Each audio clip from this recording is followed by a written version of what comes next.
Welcome to news wise. मैं हूं आरिफा नूर। नाजरीन, प्रोग्राम में आज सबसे पहले हम बात करेंगे सियासत पर।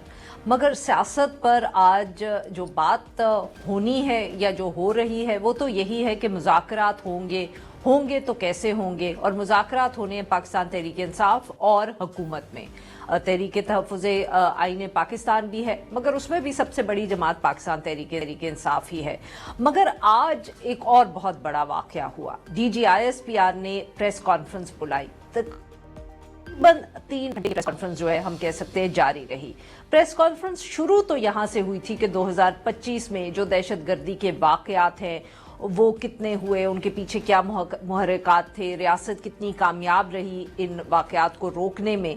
मगर फिर बात जो थी दहशतगर्दी से होते होते खैबर पख्तूनख्वा पे आई तो पाकिस्तान तहरीक इंसाफ की हुकूमत पे आई, और वहाँ नाम तो नहीं लिया DGISPR साहब ने, मगर बहुत तनकीद हम कह सकते हैं कि पाकिस्तान तहरीक इंसाफ पे होती हुई नजर आई। एक स्टेज पे उन्होंने खैबर पख्तूनख्वा हुकूमत के कई वुज़रा जो है और जो वज़ीर आला हैं उनके क्लिप्स भी दिखाए जिनमें वो फौजी ऑपरेशन की मुखालिफत कर रहे थे। एक दफ़े फिर जो पॉलिटिकल और हम कह सकते हैं क्रिमिनल नेक्सस जिसको बुलाते हैं उसका भी जिक्र किया। बहुत तनकीद इस इशू पे की गई कि वो ऑपरेशन नहीं चाहते, ऑपरेशन की मुखालिफत करते हैं। DGISPR ने यहाँ तक कहा कि ऑपरेशन नहीं करना तो क्या दहशत गर्दों के पैरों में बैठना है। उन्होंने ये भी कहा कि क्या हम दहशत गर्दी के हवाले से भीख मांगेंगे अफगानिस्तान से। ये भी उन्होंने कहा कि और जो पॉलिटिकल पार्टी जितनी हैं उन्होंने एक वाज़े मौक़िफ़ अपनाया दहशतगर्दी के हवाले से, जिसकी वजह से जो उनकी लीडरशिप थी और किसी भी जमात का उन्होंने जिक्र भी किया, चाहे ANP हो, PPP हो, JUIFA हो, पाकिस्तान मुस्लिम लीग नवाज हो, सबके लीडर्स पे अटैक्स हुए। और उन्होंने यहाँ सवाल पूछा कि PTI पर ऐसा क्यों नहीं होता। मादनियात के हवाले से भी उन्होंने सवाल उठाए जो लाइसेंस दिए गए हैं खैबर पख्तूनख्वा की हुकूमत के हवाले से।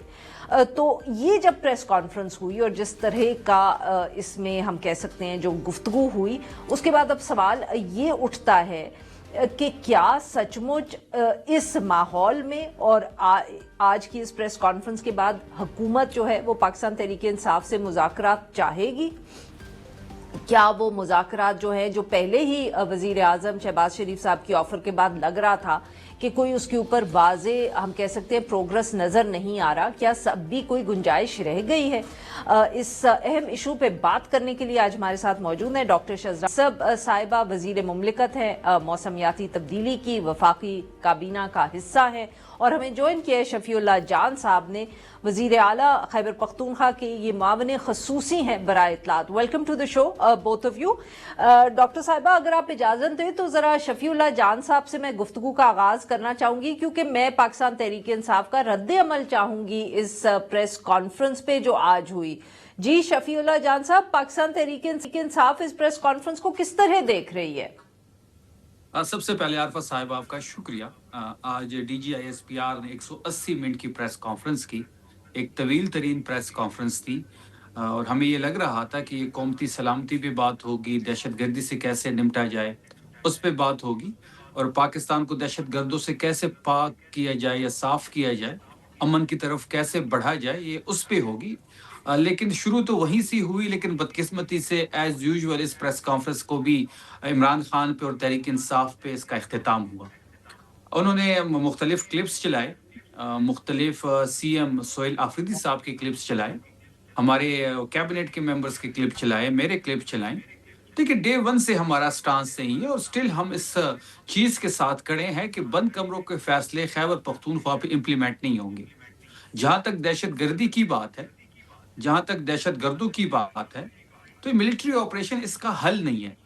हमारी स्टैंडिंग आज भी वही है। शफी साहब, माफ करिएगा मैं आपकी बात यहाँ काट रही हूँ, बट सर ये DGISPR ने भी कहा है और वैसे भी खबरें हम भी देखते रहते हैं। आप लोग कहते तो हैं कि आप लोग ऑपरेशंस के खिलाफ हैं, बट इस वक्त तीरा वैली में भी ऑपरेशन हो रहा है और जगहों पे भी लिमिटेड फॉर्म में तो ऑपरेशंस जारी हैं इस वक्त। आरफा साहिबा, आपने देखा होगा, मुझे अगर 2-3 मिनट दे दें तो मैं सारी चीजों को समराइज कर लूंगा। डे 1 से हमारा स्टांस है कि हम किसी मिलिट्री ऑपरेशन को ना सपोर्ट करते हैं, ना इजाजत देते हैं, और ना ही कभी इस चीज की सपोर्ट करेंगे। آج آپ نے دیکھا ہوگا کہ ایک ڈیٹا رکھا گیا، ایک ڈیٹا کے مطابق وہاں پہ نمبرز مختلف نمبرز رکھے گئے خیبر پختونخوا کے حوالے سے، دہشت گردی کے حوالے سے. آپ نے دیکھا ہوگا کہ جس قسم کی پریس کانفرنس ہوئی، ایک آخر میں اس کو سیاسی رنگ دیا گیا، تحریک انصاف کی طرف موڑا گیا، عمران خان صاحب کو کوٹ کیا گیا، سی ایم سہیل آفریدی صاحب کے کلپس چلائے گئے. ٹھیک سر. لیکن 2018 میں ان کی D G I S P R نے کہا کہ یہاں پہ خیبر پختونخوا جو ہے وہ دہشت گردوں سے صاف ہو گیا ہے، دہشت گرد کو خاتمہ ہو گیا ہے. تو یہ دہشت گرد آباد کیسے ہوئے؟ کس نے ان کو آباد کیا؟ کون اس کو لے کے بالکل آیا؟ ٹھیک. شفیع صاحب ذرا جب ہم وقت اگر چیختے کم ہے تھے، آپ مجھے اجازت ایک دیں تو منٹ، ڈاکٹر مجھے ایک صاحبہ منٹ کو بھی دیجیے یہاں گا. گفتگو عارفہ میں صاحبہ، شامل مجھے ایک کر منٹ لوں. دیجیے ہاں گا. جی مجھے ایک منٹ جی سر. جب ہم ویری چیختے تھے، کوئکلی. جب مراد سعید صاحب کہتے تھے، جب سہیل آفریدی صاحب کہتے تھے، جب ہم فلور پہ کہتے تھے کہ یہ لوگ واپس آ رہے ہیں، یہ سیٹل ہو رہے ہیں، ان کو روکا جائے، تو یہ ہمیں کہتے تھے کہ نہیں یہ جھوٹ بول رہے ہیں. اب یہ کہہ رہے ہیں کہ نہیں یہ لوگ ادھر آ گئے ہیں، دہشت گردی بڑھ رہی ہے. تو تب یہ کون جھوٹا تھا اس ٹائم؟ کون بالکل جھوٹا تھا ٹھیک. اور آج کون جھوٹا ہے؟ تو یہ بہت سارے صحیح. سوالات ہمارے پاس ہیں، بہت سارے ایک چارج شیٹ ہمارے پاس بھی ہے.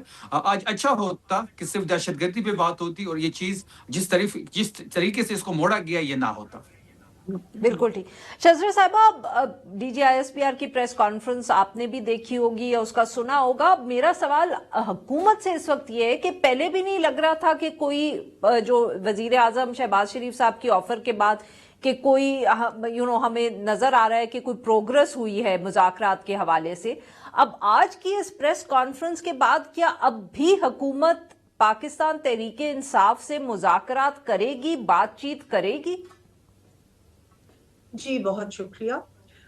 جہاں تک تو بات چیت کا سوال ہے، مذاکرات کا سوال ہے، ہم نے ہمیشہ اس چیز میں یقین کیا ہے کہ پولیٹیکل فورسز کو آپس میں بات چیت کرنی چاہیے اور بات چیت کر کے ہر معاملے کا حل نکل آتا ہے. یہ بارہا ہماری طرف سے آفر ہو چکی ہے، پرائم منسٹر صاحب کی طرف سے خود آفر ہو چکی ہے، لیکن پی ٹی آئی کی طرف سے ہمیشہ ایک جواب پہلے تو ملتا تھا کہ ہم نے اسٹیبلشمنٹ سے بات کرنی ہے. اب P T I as a جماعت ویسے ہی اتنی منتشر ہو چکی ہے، اتنے زیادہ گروپس میں اس کے ڈیوائیڈ ہو چکی ہے کہ اب یہ کہنا کہ پی ٹی آئی کا کون سا فیکشن کیا بات کر رہا یہ ویسے ہی ذرا مشکل ہے. تو میں نہیں سمجھتی کہ جب اتنی ڈویژن ہو تو اس میں مذاکرات کیسے ہو سکتے ہیں یا کس طرح ہوں گے. لیکن حکومت مذاکرات کے لیے پہلے بھی تیار تھی. میں صرف ان کی باتوں کو سن کے میں حیران رہ گئی ہوں. ایک تو میں اس پہ یہ کہنا چاہوں گی کہ پی ٹی آئی کو اس وقت اپنا ہاؤس ان آرڈر کرنے کے بارے میں سوچنا چاہیے، نہ کہ دوسروں پہ الزامات لگائیں. ان کے پاس تقریباً 12-13 سال ہو گئے کے پی کی حکومت آئے ہوئے. ان کو کس نے منع کیا تھا کہ آپ اس دہشت گردی کا نہ خاتمہ کریں؟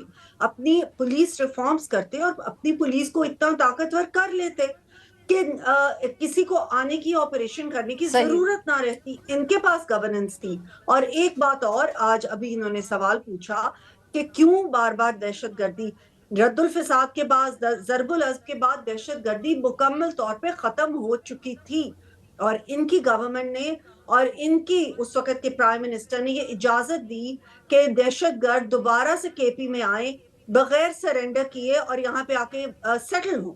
ان کی ٹھیک ٹھیک. اجازت سے وہ دوبارہ آئے، ری سیٹل ہوئے، ری گروپ ہوئے اور دوبارہ سے طاقتور ہوئے. یہ وجہ ہے. ساری چیزوں سے انجان بننے کی کوشش کریں یا یہ کہیں کہ جی ہمیں تو ان باتوں کا پتہ ہی نہیں ہے یا ہماری وجہ سے کیا کیا ہوا. تو قوم جانتی ہے اور لوگ جانتے ہیں، ہسٹری صحیح. ایک سب کے سامنے ہے. جی ناظرین، یہاں پہ لیتے ہیں ہم ایک چھوٹی سی break. We'll be right back.